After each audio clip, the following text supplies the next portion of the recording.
وَقُلْ جَاءَ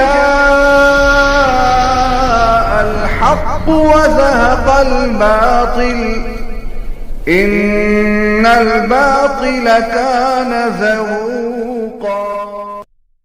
الحمد للہ وکفا وسلام علی عبادہ الذین اصطفى، اما بعد، اللہم الہمنی رشدی واعذنی من شر نفسی۔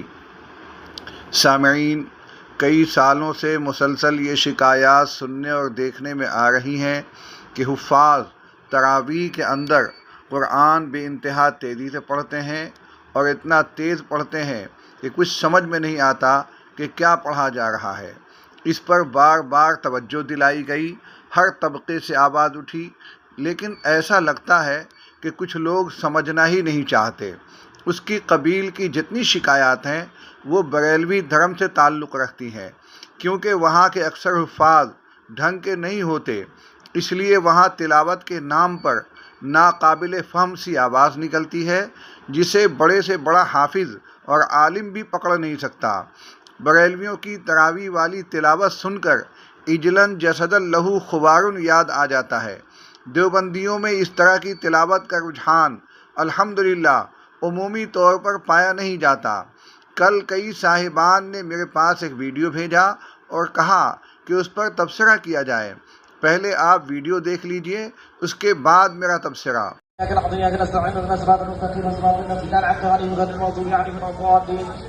إن الله يأمر بالعدل والإحسان وإيتاء ذي القربى وينهى عن الفحشاء والمنكر والبغي يعظكم لعلكم تذكرون ومن يعهدنا إذا عهدتم ولا تقولوا ولا تقولوا تفعلوا بالعدل وتعالوا ذكر الذين أنزلوا وعدوا قوة فاتسكنوا ولا يدخل بينكم وتقولوا وما تقولوا من يملك من الله يجب أن يقيم مثل تشريع شعب العلم وتوحد من يتم الشمس رحمة الغالب من يتم دخل من الدنيا والعظيم والعظيم ودخل من الدنيا والعظيم ما تأخذوا إن من يتم قوة من يتم شعب العلم وتوحد من يتم الشمس رحمة الغالب ودخلوا وما يتم الشمس هذا ما شاء الله من يتم تعملون ولا تدخل من دخل بين الناس فتدخل مع السود هذا تقدس مع ذبن عز وجل حديث من قدر مع ذبن خدمة خدمون مع ذبن فضل مع ذبن قدر زين سبحان الله عز وجل يعمل سبحان عبد سبحانه وتعالى سبحانه وتعالى وجهه سبحانه وتعالى عز وجل يعمل سبحانه وتعالى في القرآن بصحيح من شيء وعز وجل الله ليس رسول عن الذين من يمزون ذكرنا بس عن الذين يتبعون ودين وشيء مثل عيد بين بدو عالم يتنقلون وانزل بركة عن القرآن له روح القدس من ربك العقيد وثبت الذين عملوا وضعوا مشاهد المسلمين قدر علم أنهم يقولون لن نعد وشهد سعد حيث نعد ولا نتعلم في آياتنا ودون من عظم العظيم إنما يتذكرون بما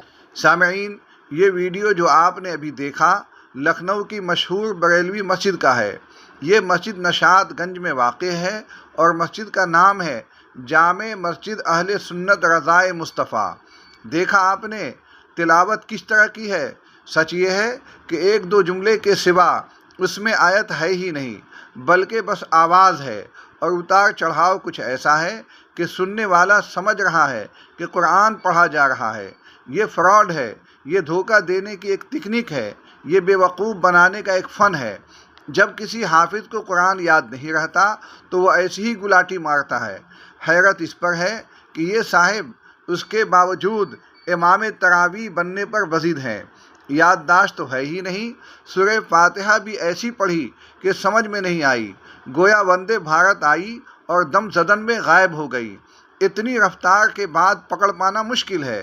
اتنا تو طے ہے کہ تجوید بھی ان صاحب کی ٹھیک نہیں، تلاوت مکمل مجہول کی ہے۔ پڑھنے کے انداز سے معلوم ہو رہا ہے کہ قرآن پڑھ ہی نہیں رہے ہیں، بلکہ بھن بھن بھن کی آواز اس فنکاری کے ساتھ نکال رہے ہیں گویا وہ قرآن پڑھ رہے ہوں۔ ایسا لگتا ہے کہ اس مسجد میں کوئی حافظ ہے ہی نہیں، اگر ہو بھی تو کیا فرق پڑتا ہے، ان کے اکثر حفاظ ایسے ہی ہوتے ہیں۔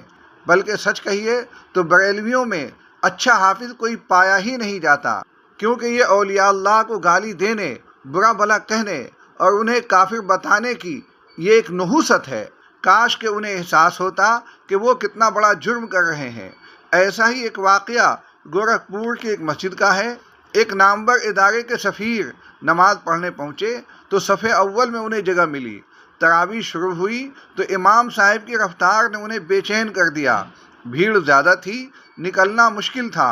8 رکعت ہونے پر انہیں موقع ملا تو جیسے تیسے نکلنے میں کامیاب ہو گئے اور آنے کے بعد لکھا، چندے کے سلسلے میں گورکھپور آنا ہوا ہے۔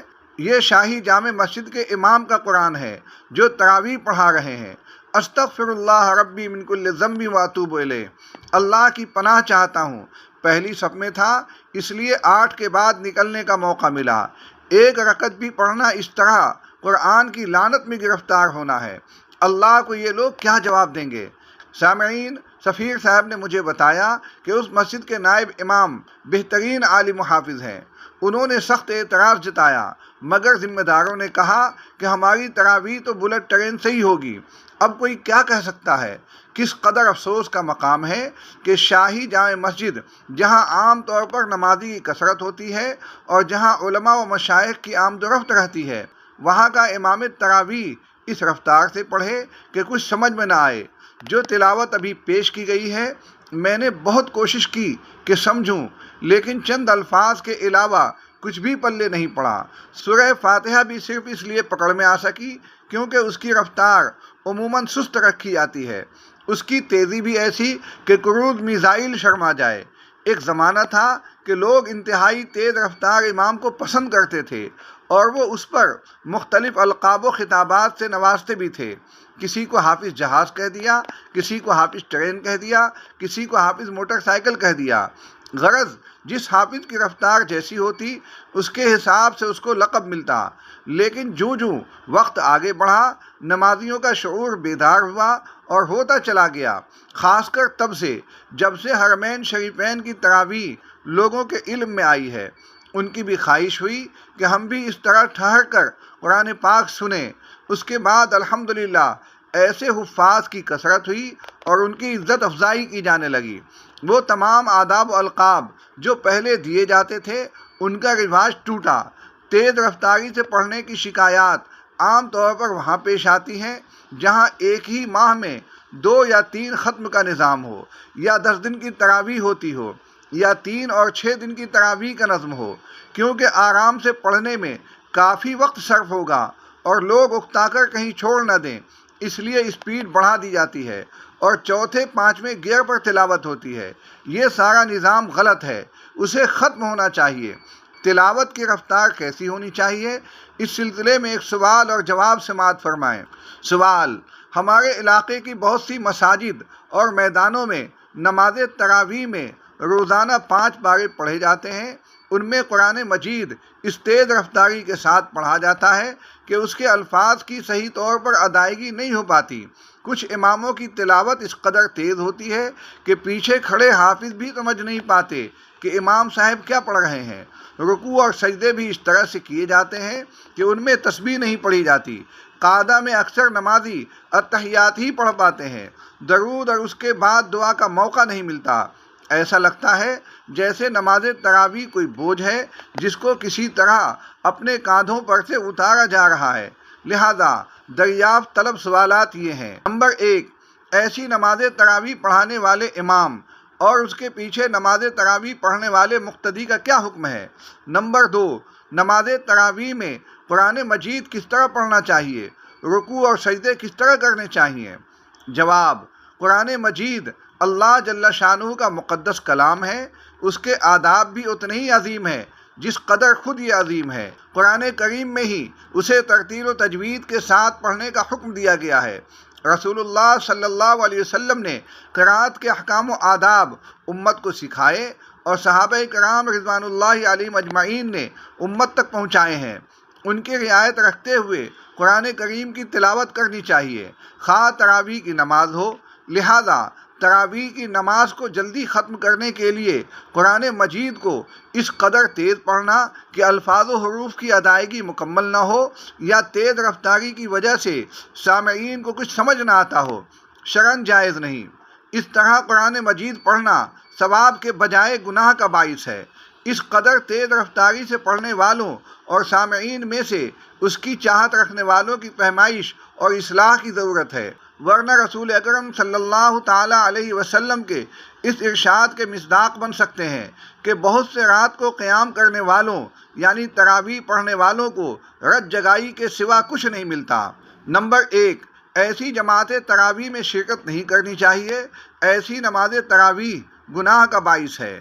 نمبر 2، نماز تراویح میں قرآن مجید اس انداز سے پڑھنا چاہیے کہ قرآن مجید کے الفاظ مکمل اور صاف ادا ہوں، نہ بہت تیز پڑھنا چاہیے کہ حروف کٹ جائیں، اور نہ ہی بہت سست روی سے پڑھنا چاہیے کہ سننے والے تھکاوٹ کا شکار ہو جائیں۔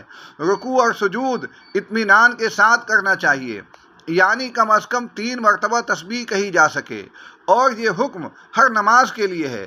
تراویح میں جلدی جلدی رکوع سجود کی اجازت نہیں، اور تشہد، درود شریف اور دعا بھی مکمل ادا ہونی چاہیے۔ البتہ اگر امام تشہد، درود شریف اور دعا روانی سے پڑھ لیتا ہو تو مقتدی تشہد کے بعد درود شریف کے مختصر الفاظ اور کوئی مختصر دعا پڑھ لیا کرے، اور اگر مقتدی کے تشہد پڑھنے کے بعد درود شریف اور دعا مکمل کرنے سے پہلے امام سلام پھیر دے تو مقتدی کے لیے حکم یہ ہے کہ وہ امام کی متابعت میں سلام پھیر دے۔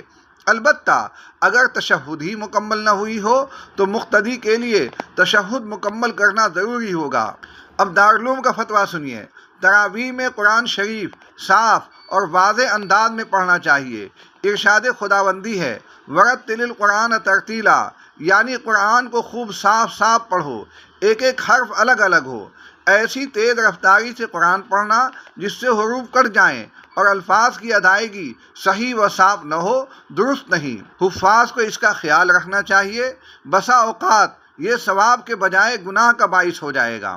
سامعین، کبھی کبھی نمازی ایسے مل جاتے ہیں جو انتہائی تیز رفتار تلاوت کو ہی پسند کرتے ہیں، کیونکہ وہ مسجد کو اپنا وقت دینا نہیں چاہتے۔ اب ایسے وقت میں امام تراویح خود کو مجبور پاتے ہیں اور نتیجے میں اس طرح کی تلاوت سامنے آتی ہے، تو سوال یہ ہے کہ کیا یہ عذر قابل قبول ہے؟ جواب یہ ہے کہ بالکل نہیں، یہ عذر چلنے والا نہیں۔ دارالعلوم ندوۃ العلماء لکھنؤ کا فتویٰ سنیے۔ تراویح کی نماز میں ایک قرآن ختم کرنا سنت ہے، قوم کی کاہلی کی وجہ سے اس کو ترک نہیں کیا جائے گا۔ البتہ 2-3 بار ختم قرآن افضل ہے، لیکن اس سے بھی زیادہ قرآن شریف تراویح کی نماز میں پڑھ سکتے ہیں۔ نمبر 1، عادت سلف ختم قرآن کے سلسلے میں مختلف منقول ہوئی ہے، حتیٰ کہ بعض بزرگوں نے ایک شب و روز میں 3 ختم کیے اور بعضوں نے 8 ختم کیے۔ اقرب الی التحقیق یہ ہے کہ اگر متعدد بار ختم کرنے میں قرآن صاف صاف پڑھا جائے، حروف و الفاظ کی صحت اور صحیح ادائیگی کا التزام کیا جائے تو جائز ہے، اور اگر اتنی جلد پڑھیں کہ حرف تک سمجھ میں نہ آوے، نہ زیر کی خبر نہ زبر کی، نہ غلطی کا خیال نہ متشابہ کا، اور فقط دکھاوا مقصود ہو تو جائز نہیں ہے۔ نمبر 2، اگر حفاظ ترتیل و تجوید کو جلدی کی وجہ سے ترک کرتے ہوں، قرآن کے آداب کو ضائع کرتے ہوں اور حروف و الفاظ کی صحت و صفائی کی رعایت نہ کرتے ہوں تو ایسی تلاوت سامع اور حفاظ کے لیے باعث اجر و ثواب نہ ہوگی۔ نمبر 3، تراویح میں قرآن کی تلاوت میں تجوید کی پابندی ہونی چاہیے، لیکن ایسی قرأت جس سے تقلیل جماعت کا خوف ہو بچنا چاہیے، کیونکہ تکثیر جماعت افضل ہے تطویل قرأت سے۔ البتہ ایسی جلدی بھی مکروہ ہے جس میں الفاظ و حروف کی صحت وغیرہ کی رعایت نہ کی گئی ہو۔ نمبر 4، قرآن کی تلاوت میں تجوید کی رعایت مطلق اور ہمہ وقتی ہے۔ البتہ اگر مصلیان حضرات جلدی چاہتے ہوں تو حفاظ کے لیے ایسی تیزی جس میں تلاوت کے قاعدوں اور ضابطوں کی رعایت ہو گنجائش ہے، کیونکہ ایسا نہ کرنے میں تقلیل جماعت کا اندیشہ ہے اور یہ بہتر نہیں ہے۔ نمبر 5، قرآن سنانے کے لیے صحیح اور تیز پڑھنے والوں کو منتخب کرنا مناسب ہے۔ نمبر 6، مسجد کے متولیان و ذمہ داران پر یہ ذمہ داری عائد ہوتی ہے کہ منتخب حفاظ کو مذکورہ بالا صفات کا پابند بنائیں۔ سامعین، کبھی کبھی ایسے مقتدیوں سے میرا پالا پڑ جاتا ہے جو مجھ سے شکایت کرتے ہیں کہ آپ وقت بہت لیتے ہیں، تو میں ان سے کہتا ہوں کہ بھائی، آپ مسجد میں تشریف لائے، اس پر شاد کام رہیے کہ اللہ تعالیٰ نے آپ کی آمد کو قبول کیا، ورنہ دوسرے محروموں کی طرح آپ کو بھی مسجد سے دور رکھتا۔ مسجد میں جتنا وقت بھی گزرے وہ سب عبادت میں گنا جاتا ہے۔ آپ کو تو خوش ہونا چاہیے اور اللہ کا شکر ادا کرنا چاہیے کہ مسجد میں اپنا وقت گزر رہا ہے، بجائے اس کے آپ کبیدہ خاطر ہو رہے ہیں اور حرف شکایت آپ کی زبان پر ہے۔ تراویح پڑھتے ہوئے اگر آپ کو تکلیف ہوتی ہے تو اس پر بھی خوش ہونا چاہیے، کسی شاعر نے کہا ہے، جفا جو عشق میں ہوتی ہے وہ جفا ہی نہیں، ستم نہ ہو تو محبت میں کچھ مزہ ہی نہیں۔ اگر عبادت کرتے ہوئے تکلیف ہوتی ہے، جسم تھکاوٹ کا شکار ہوتا ہے، بدن مرجھانے لگتا ہے، تو اس پر اللہ کا بے حد شکر ادا کرنا چاہیے کہ یہ تکلیف، یہ مشقت، یہ تھکاوٹ راہ وفا میں اور اللہ کی رضا کے لیے ہے۔ ایسے ہر نمازی کے سامنے میری یہی تقریر ہوتی ہے تو وہ سمجھ جاتے ہیں۔ سامعین، امام ابو حنیفہ کے مقلدین اور دیگر ائمہ کے نقش قدم پر چلنے والے جب اس طرح کی تلاوت کرتے ہیں تو غیر مقلدین کی بانچیں کھل جاتی ہیں اور مذاق اڑانے لگتے ہیں۔ ان کا سارا نزلہ 20 رکعت پر گرنے لگتا ہے۔ وہ کہتے ہیں کہ یہ ساری خرابیاں اس وجہ سے ہیں کہ تراویح کی رکعتیں 8 کے بجائے 20 ہیں۔ اگر تراویح کی رکعتیں صرف 8 ہوتی تو یہ بدترین نظارے دیکھنے میں نہ آتے۔ غیر مقلدین کے اعتراض میں اگرچہ دم نہیں، تاہم انہیں اس طرح شکایت کا موقع دینا بھی تو جائز نہیں ہے۔ میں یہ کہتا ہوں کہ بھائی، اگر آپ کو مسجد میں وقت نہیں دینا ہے یا کم دینا ہے تو باقاعدہ حافظ امام رکھنے کی ضرورت کیا ہے؟ صرف الم تر کیفا سے تراویح پڑھ لیں جو کم سے کم وقت میں ادا ہو جائے گی۔ اگر تراویح میں پورا قرآن سننا چاہتے ہیں اور یہ بھی چاہتے ہیں کہ کم سے کم وقت میں ہو تو ظاہر ہے کہ یہ مسئلہ کھڑا ہوگا۔ یعلمون تعلمون سے زیادہ کچھ سمجھ میں نہیں آئے گا۔ امام تراویح یہ جرم کرے گا، یہ غلطی اس سے ہوگی۔ ایسا بھی نہیں کہ اس غلطی میں صرف امام ہی گرفتار ہوگا، بلکہ وہ تمام نمازی بھی جو اس طرح کی تلاوت کو پسند کرتے ہیں۔ گناہ کو پسند کرنے والا بھی گنہگار ہوتا ہے۔ یہ بھی ذہن میں رہے کہ اس طرح کی بدمعاشی کرنا صرف قرآن کے خلاف نہیں، نماز کے بھی خلاف ہے، رمضان کے بھی خلاف ہے۔ یہ گناہ کئی گناہوں کا جامع ہے۔ اللہ تعالی ہم سب کو رمضان کے احترام کی توفیق عطا فرمائے۔ وآخر دعوانا ان الحمد للہ رب العالمین۔